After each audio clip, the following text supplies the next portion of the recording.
Continuamos en el tiempo de Navidad y hoy, 2 de enero, antes de Epifanía, la Iglesia nos invita a meditar en el texto de Juan 1, 19 al 28.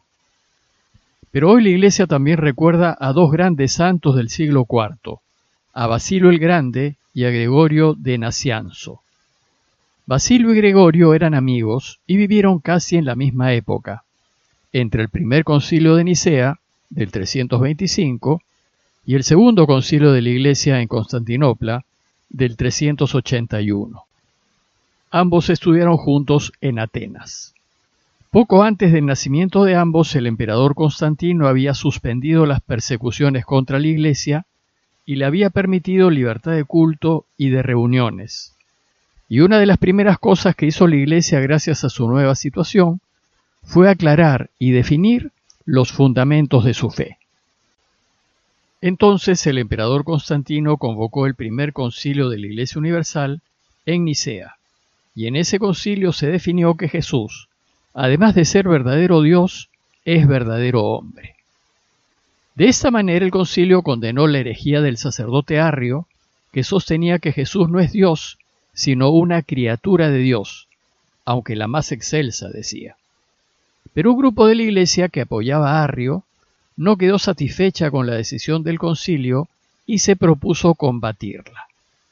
Basilio y Gregorio crecieron y estudiaron en ese ambiente caldeado de discusiones teológicas en donde hasta los emperadores intervenían e inclinaban la balanza en favor o en contra de Arrio.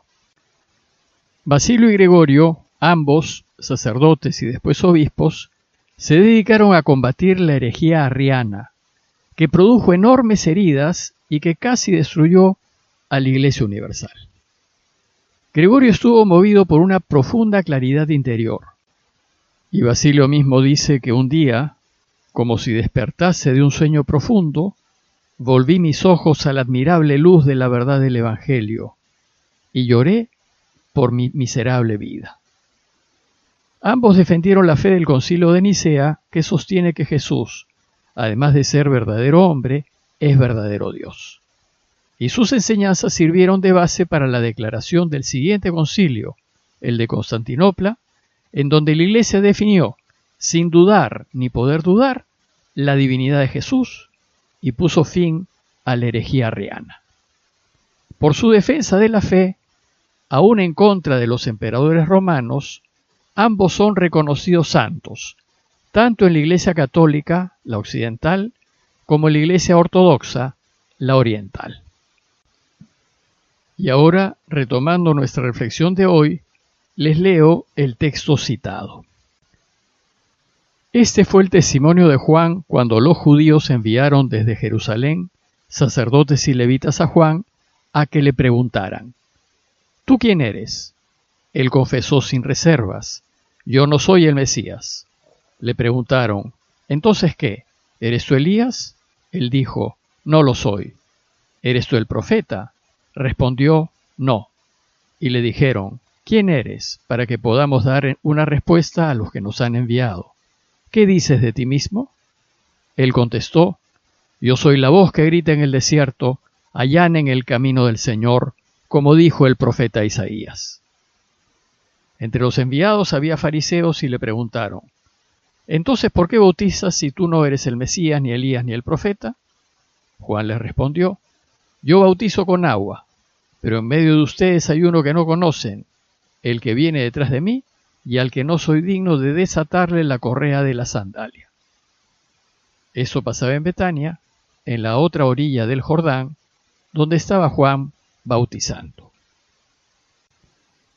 Ayer, 1 de enero, concluyó la octava de Navidad. Fue una semana intensa, con textos que nos invitaron a profundizar en el nacimiento de Jesús. Pero aún seguimos en el tiempo de Navidad.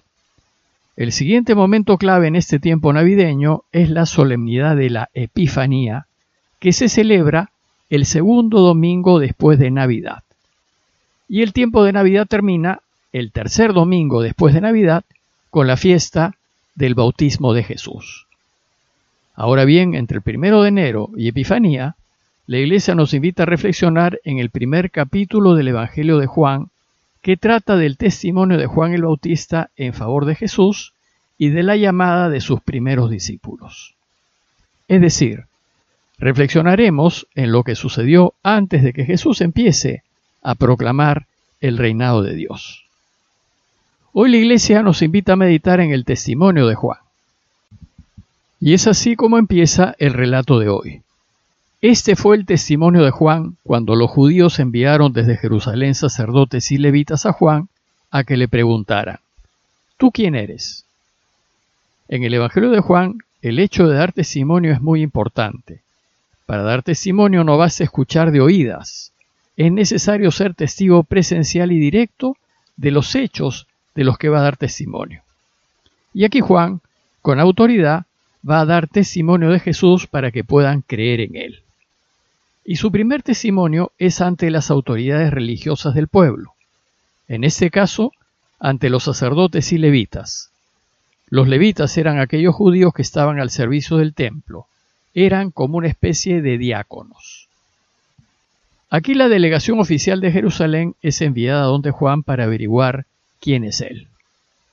El Bautista tenía muchos seguidores y anunciaba apasionadamente que urgía cambiar de vida para que Dios pudiese reinar. Y esto llevó a que las autoridades religiosas de Jerusalén se preguntasen acerca de él. En realidad, lo que ellos querían saber es si Juan es o no es el Mesías. Y dice el texto que Juan confesó sin reservas: yo no soy el Mesías.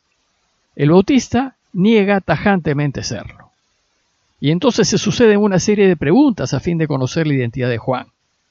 Dice el texto que le preguntaron: ¿y entonces qué? ¿Eres tú Elías? Le dijo: no lo soy. ¿Eres tú el profeta? Respondió: no. La pregunta de si era Elías era porque las escrituras judías decían que Elías debía llegar antes que el Mesías. Y la pregunta acerca del profeta es porque en Deuteronomios 18, 18 al 19, Dios le dice a Moisés: yo le suscitaré de en medio de sus hermanos un profeta semejante a ti. Pondré mis palabras en su boca, y él les dirá todo lo que yo le mande.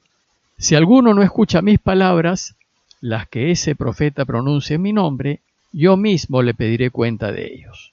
Entonces le preguntan si él es este profeta del que habla Deuteronomio. Pero Juan lo niega todo. No quiere de ningún modo ser confundido con el Mesías.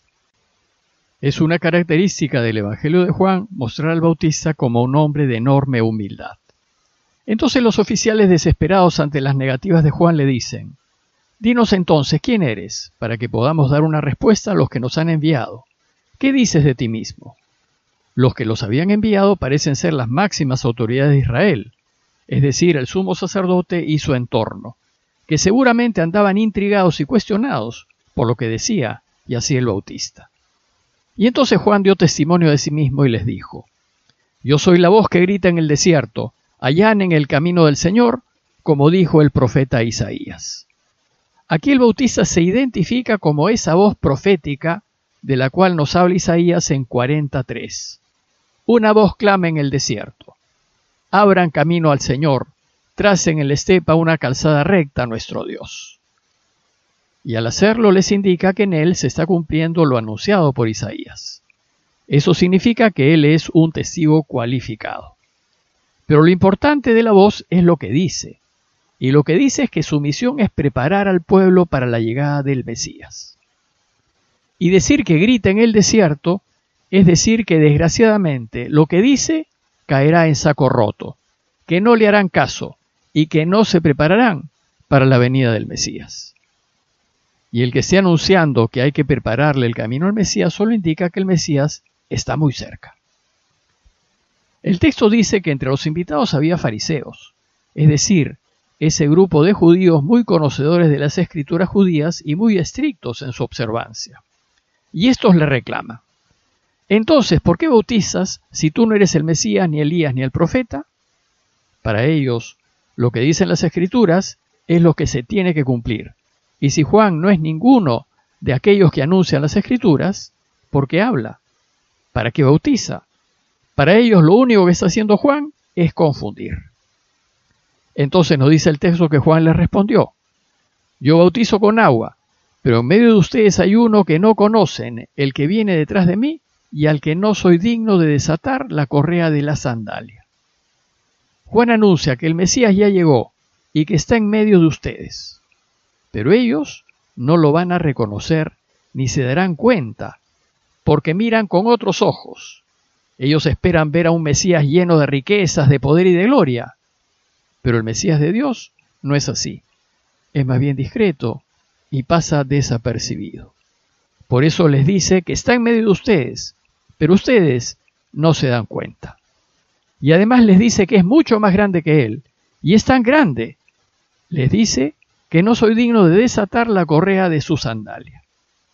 Como saben, uno de los signos de cortesía que un dueño de casa le ofrece a su invitado es hacer que el esclavo de casa le lave los pies al huésped.